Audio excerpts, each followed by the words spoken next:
Ini I lost hope newandaiti wife to be. I raised enough money yelobola, more than $4,000 nemombe mbiri dzinotsika.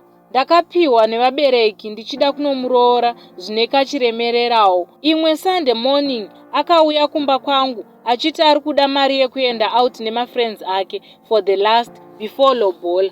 Ndakatonomusiya panzvimbo pavaifanirwa kuzosangana nevamwe vake ndokuzviendera kumba. Masikati kuzama foni yemunhu anga adzima foni yake. Ndakati pamwe yapera moto. Munhu kwakuzosvika kuma9 kumba kwangu akadhakwa ndokuzvikanda pabhedhi, kasiketi kachikwira mudenga, kuona haana bhurugwa, zvidya zvakacheneruka nehurume, kuita kunamira kurakidza kuti murume akamurara aive neuturu hwakawanda.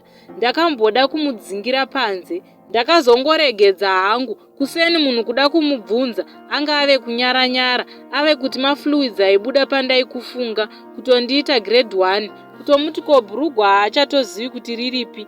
I'm so devastated. Semaonero angu anga anoonekana nevamwe varume before ndisati ndaroora, and my question, mafluids rudzwai anobuda zvekudaro. Now I gave up.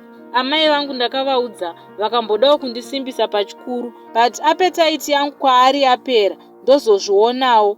Nguva yese iyi handina kumbobvira ndarara naye ndichiti nditange ndabvisa mari kana kunyika musoro zvawo handina.